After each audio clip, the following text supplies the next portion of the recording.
Mga kakay, ay, lalakad-lakad tayo kasi pupunta tayo sa pharmacy.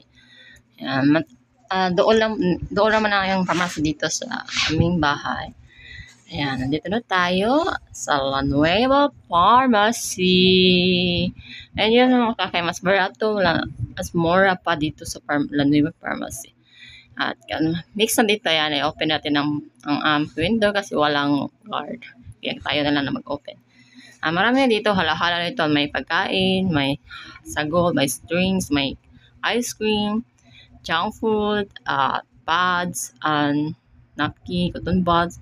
Yan, bibili kuha ako na cotton buds para yung maliit lang. Ayan, wala kasi yung gusto kung sanicare na cotton buds eh. Ang happy naman ni Ron. Kukuha lang akong isa.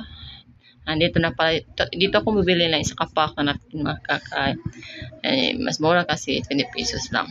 Dito rin ako bumili ng diaper ni Kylie. Ayan, nakuha na akong isa. Nandito rin mga coffee, sabon, sa plato. Dito na tayo sa mga tambal. Halo-halo na dito magkakain. Over the counter na tayo. Yan. Over counter na tayo makakay. Yan. May assist pa kasi ang isang ayan, ako na yung turn. Ayan, nilagay ko yung papel na may pangalan para resita ni Kylie. Ay, yun, sinulat ko lang yan pero ito yung pangalan sa tambal ni Kylie. Ayan, i-ask niya yung isa kasama niya kung meron sila. At meron naman, isa lang carbocysteine lang nabili ko kasi yung isa wala sila. Ayan, dalawa lang ako cotton buds and carbocysteine lang binili ko pang Kylie.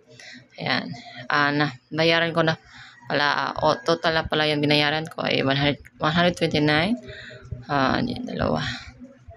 Ayan, yan. Binayad na. Hihintayin na natin ang ating item.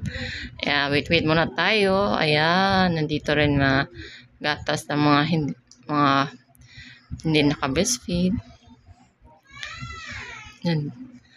Dito kami bibili ng mga tambalang may sakit kami. Yan, nandito na ang ating item. Ayan, tapos na. Ayan, kukunin ko na yung item at pera, sukli. And then, I'll go home now. Ako mga katay, tapos na. Nakuha ko ng item ko at uwi na ako kasi inom pa si Kylie lang medicine. Ayan, alikabok dito sa daan makakay. Ayan, dinadalian ko na. Ayan, yung pagkain na pala binigay at swerte ko. May libre na kaming ulam mamaya. Bye!